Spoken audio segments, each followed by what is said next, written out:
به ولطفه سيدي الحبيب محمد أنس بن شهاب الحبائب الأفاضل والعلماء الأجلاء والأساتذة الكرام وأخص بالذكر فضيلة الأستاذ سالم أفillah من Yogyakarta وأستاذ Luqmanul Hakim من Pontianak dan para sahabat-sahabat sekalian yang tak dapat saya sebut satu persatu, insyaallah semuanya dimuliakan Allah Subhanahu wa taala.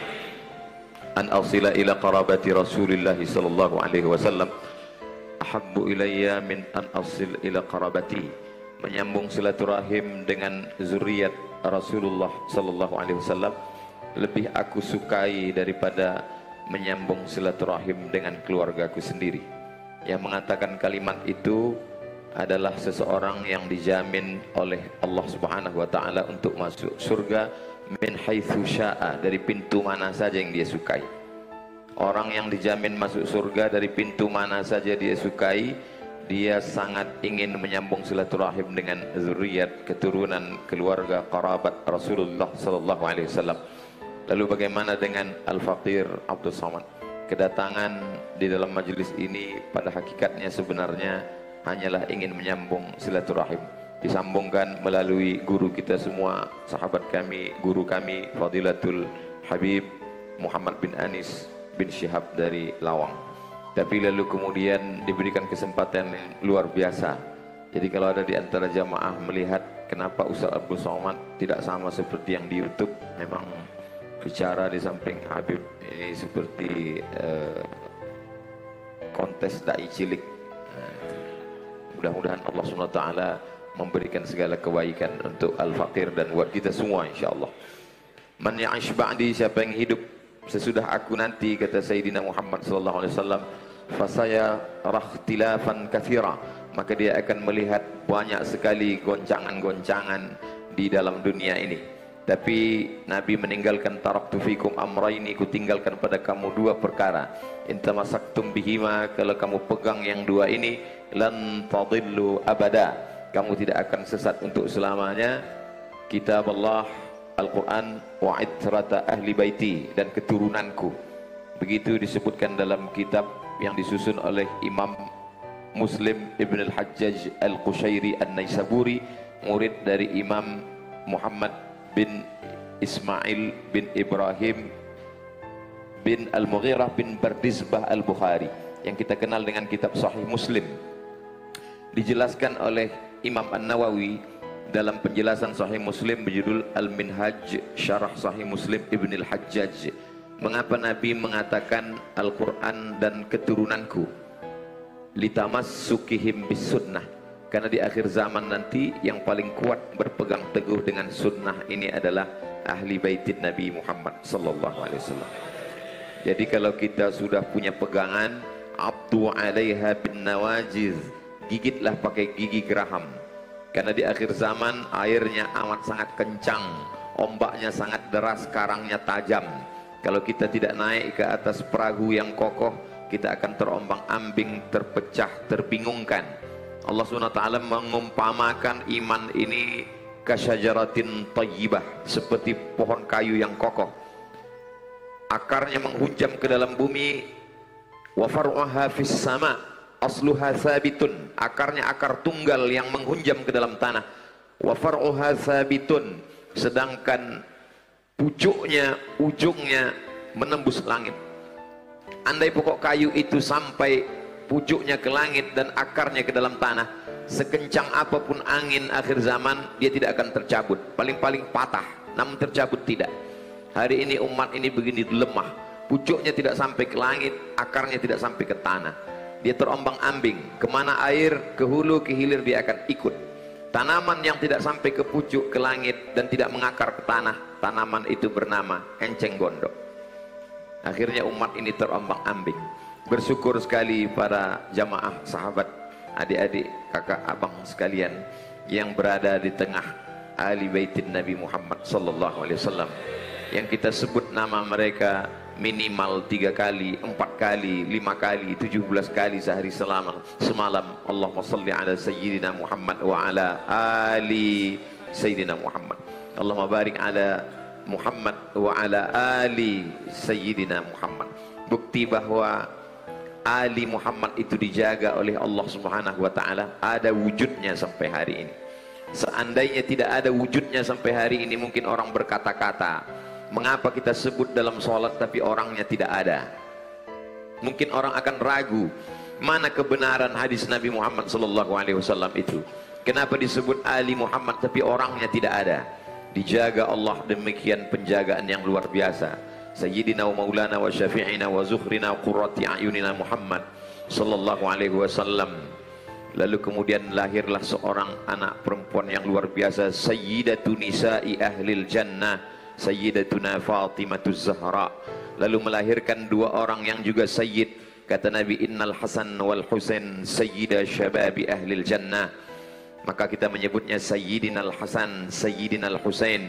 Itu bukan dibuat oleh Abdul Somad, berdasarkan hadis sahih, innal Hasan wal Husain sayyida syababi ahlil jannah.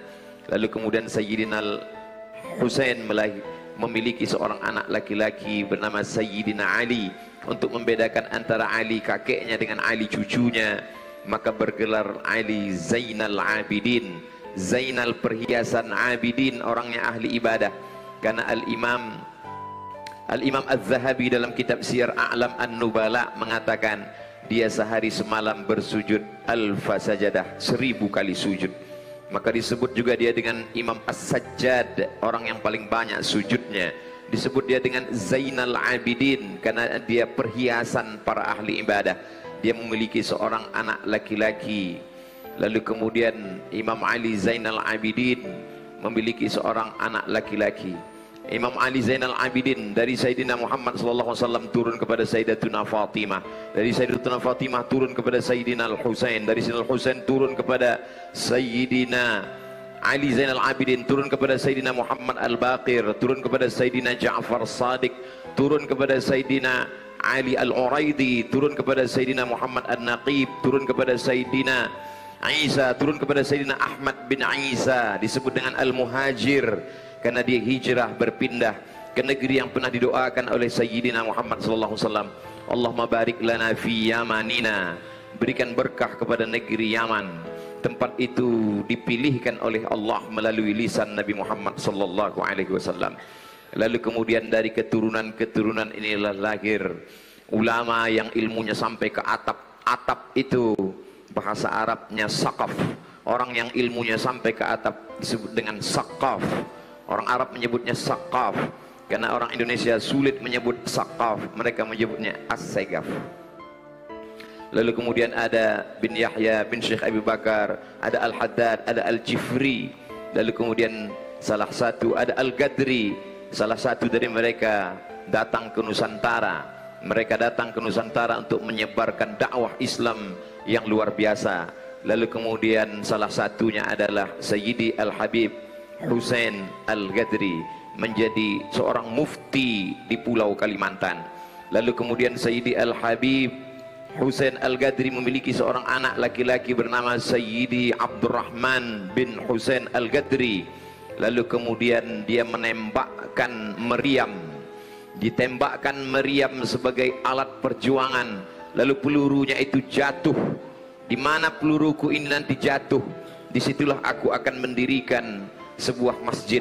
Pelurunya itu jatuh ke tengah hutan, dan di hutan itu banyak sekali jin-jin perempuan. Orang Melayu menyebut jin perempuan itu Pontianak. Di sini disebut dengan kuntilanak. Lalu kemudian di kota itulah didirikan semua masjid yang sampai hari ini besar berdiri, dan orang Pontianak itu ada di sini, Ustadz Luqmanul Hakim. Betapa mereka tidak hanya sekedar berdakwah, tapi mereka menegakkan syariat.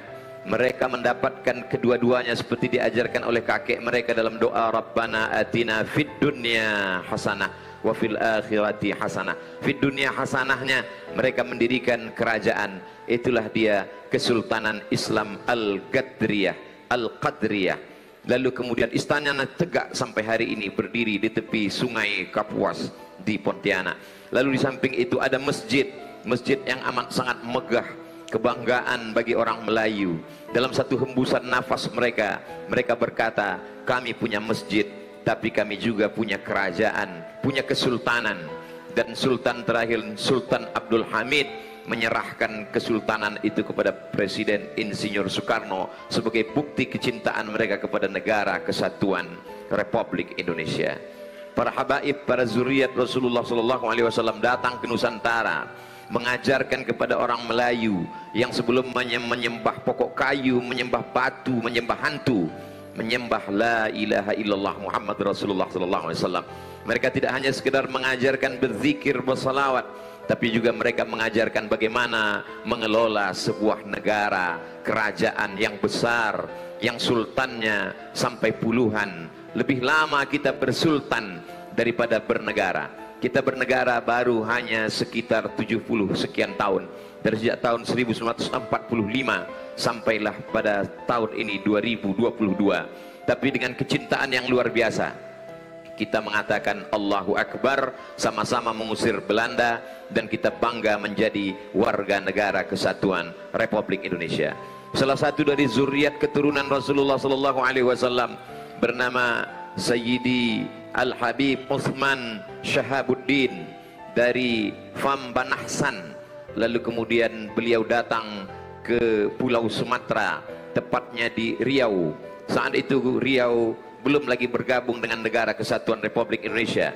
Berdiri kesultanannya pada tahun 1723 Hijrah, 1723 Masehi. Hari ini kita 2022. Begitu lamanya 300 tahun yang lalu. Lalu kemudian ada salah seorang raja Melayu memiliki seorang anak perempuan, Tengku Embung namanya. Orang Melayu di Pulau Sumatera sangat cinta dan sayang kepada zuriat Nabi Muhammad SAW. Mereka tidak hanya memberikan hatinya, memberikan imannya, anak gadisnya dia berikan. Maka menikahlah Tengku Embung dengan keturunan Rasulullah SAW. Sejak itulah raja-raja Melayu di kampung halaman kami, di pangkal namanya bergelar Syarif. Syarif di pangkal namanya adalah kehormatan. Maka sultan yang terakhir bernama Sultan Syarif Qasim, yang menjadi sultan terakhir, menyerahkan kedaulatan Kesultanan Riau Melayu Sumatera pada tahun 1946 kepada Presiden Insinyur Soekarno, dan menyerahkan 13 juta gulden untuk perjuangan Indonesia melawan Belanda. Begitu kecintaan kami kepada negeri dan bangsa ini. Jadi kalau ada orang terheran-heran, kenapa bangsa Melayu di Sumatera itu sayang sekali kepada habaib zuriat? Karena nenek moyang kami mengajarkan 300 tahun yang lalu, generasi ke-7 sampai hari ini, kami tetap mencintai mereka sebagai raja, sebagai sultan, sebagai ulama yang mengajarkan kami dari menyembah benda kepada menyembah la ilaha illallah Muhammad Rasulullah SAW. Sampai hari ini kami mengabadikannya dalam 3 nama. Sultan Syarif Qasim sebagai nama jalan yang besar. Nanti kalau saudara-saudaraku datang ke Riau Sumatera, kampung kami, silakan melihat jalan Sultan Syarif Qasim sebagai nama Habib yang sekaligus sultan. Lalu kemudian Sultan Syarif Qasim diabadikan sebagai nama airport Sultan Syarif Qasim. Sultan Syarif Qasim juga diabadikan sebagai nama universitas Islam Negeri Sultan Syarif Qasim. Dalam satu hembusan nafas kami adalah Melayu. Dalam satu hembusan nafas kami adalah pencinta zuriat Rasulullah. Dalam hembusan nafas kami adalah orang yang amat sangat cinta kepada negara kesatuan Republik Indonesia. Lalu kemudian sampai hari ini, ketika ada hadis yang mengatakan, bukankah Nabi mengatakan kamu berpegang kepada 2, kitab Allah wa sunnati? Betul. Hadis yang mengatakan berpeganglah kepada Al-Quran dan sunnahku. Hadis itu disebutkan dalam kitab Mustadrak Al-Hakim karya Imam Al-Hakim. Disebutkan juga dalam kitab Muwatta Imam Malik. Apa kata Imam Malik bin Anas? Katabtu allaftu wada'tu kitabi hadha ala sab'ina min fuqaha'il Madinah. Kitab yang kutulis ini sudah aku presentasikan, aradtu ala sab'ina min fuqaha'il Madinah. Sudah aku presentasikan kepada 70 orang ahli fikih Madinah. Kulluhum wata'uni fasammaituhu muwatta'a. Semuanya setuju kitab ini isinya, maka kunamakan dia dengan kitab Muwatta. Hadis yang menyebut bahwa Nabi mengatakan berpeganglah kepada Al-Quran dan Sunnah ada dalam kitab Muwatta, ada juga dalam kitab Mustadrak Al-Hakim. Tapi ulama sepakat bahwa kedua hadis itu dhaif. Hadis dhaif tidak masalah, kata Imam Jalaluddin Abdurrahman As-Suyuti dalam kitab Tadribur Rawi Syarah Taqrib An-Nawawi. Hadis dhaif tidak masalah kalau dia cukup 5 syarat. Hadis dhaif bukan masalah akidah. Hadis dhaif bukan masalah hukum halal haram. Hadis dhaif tidak ada periwayatnya yang palsu, pendusta, pembohong. Hadis dhaif bukan sebagai dasar. Hadis dhaif hanya sekedar fadail amal. Tidak ada kontradiktif antara hadis yang mengatakan berpeganglah kepada Quran dan sunnah. Hadis satu lagi mengatakan berpeganglah kepada Quran dan zuriatku para habaib. Al-Quran tidak menyebutkan salat zuhur 4 rakaat sir. Al-Quran tidak menyebutkan salat maghrib 2 rakaat jahar 1 rakaat sir. Al-Quran tidak menyebutkan salat subuh 2 rakaat. Al-Quran hanya menyebutkan aqimis salata liduluki syamsi ila ghasaqil laili wa qur'an al-fajri inna qur'an al-fajri kana mashhuda. Dari mana kita tahu bahwa salat itu ada ruku, ada sujud, ada i'tidal, ada salam, ada kunutnya? Berdasarkan hadis Nabi. Tapi hadis itu tulisan di kertas. Hadis itu tidak bergerak. Hadis itu tidak nampak wujud dalam bentuk audio visual nyata. Lalu kenapa kita mesti mengikut zuriat Rasulullah sallallahu alaihi wasallam? Karena hadis menjelaskan secara kisah cerita, sedangkan bukti nyatanya adalah gerakan para habaib. Oleh sebab itu tidak ada kontradiktif antara kedua hadis ini. Kedua hadis ini saling melengkapi. Berpegang kamu dengan Quran, penjelasan Al-Quran, lihatlah pada gerak-gerik para habaib. Dari mulai ujung rambutnya sampai ke ujung kakinya. Ujung rambutnya ditutup dengan qalan suah. Setelah qalan suah mereka memakai imamah. Berdasarkan i'tamma Rasulullah sallallahu alaihi wasallam. Rasulullah memakai imamah ketika beliau memasuki kota Makkah. Nabi memasangkan imamah kepada Sayyidina Ali karramallahu wajhah. Imamah adalah sunnah Rasulullah sallallahu alaihi wasallam. Mengapa jubah mereka 2 lapis, satu di dalam putih, di luar lagi ada 2? Karena memang Nabi sallallahu alaihi wasallam memakai burdah. Nabi memakai imamah, Nabi memakai burdah, dan Nabi sallallahu alaihi wasallam memakai asa, memakai tongkat. Bahkan sampai kepada cincin at-takhattum bil yamin. Imam Muslim membuat satu bab khusus dalam Sahih Muslim tentang memakai cincin. Bagaimana mungkin orang berwudu melaksanakan sunnah menggerakkan cincin kalau dia tidak memakainya? Bersiwak, laula an asyqa ala ummati la amartuhum bisiwak inda kulli salah. Kalau tidak memberatkan bagi umatku, ku perintahkan mereka bersiwak untuk setiap salat. Maka segala gerak mereka adalah sunnah Rasulullah sallallahu alaihi wasallam. Berpegang mereka, kita semuanya kepada sunnah yang bergerak. Berpegang juga kepada sunnah dalam kitab Sahih Al-Bukhari, dalam kitab Sahih Muslim, dalam kitab Sunan Abi Dawud, dalam kitab Sunan Nasai, dalam kitab Sunan At-Tirmidzi, dalam kitab Sunan Ibn Majah, dalam kitab Muwatta Malik, dalam kitab Musnad Ahmad bin Ambal, dalam kitab Sunan Ad-Darimi. 9 kitab Ahlus Sunnah yang dinyatakan paling tinggi tingkat kesahihan hadis-hadisnya. Di samping ada Musnad Tayalisi, ada Musannaf Ibni Abi Syaibah. Maka sesungguhnya semua itu adalah berpegang kepada sunnah-sunnah Rasulullah sallallahu alaihi wasallam. Tapi akhir zaman ini label ahli sunnah ini mulai diperebut-rebutkan.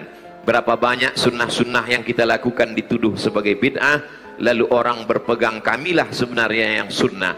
Seketika saking banyaknya benda yang palsu dan orang memakai yang asli sedikit, maka orang yang memakai asli pun bingung siapa sebenarnya yang asli, siapa sebenarnya yang palsu.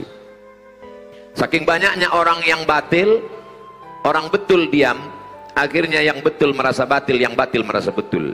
Gara-gara orang betul tidak bicara tentang yang benar, orang batil selalu menunjukkan kamilah ahlu sunnah, kamilah ahlu sunnah, kamu semuanya lah ahlul bid'ah. Insyaallah kita meyakini bahwa kitalah ahlu sunnah wal jamaah.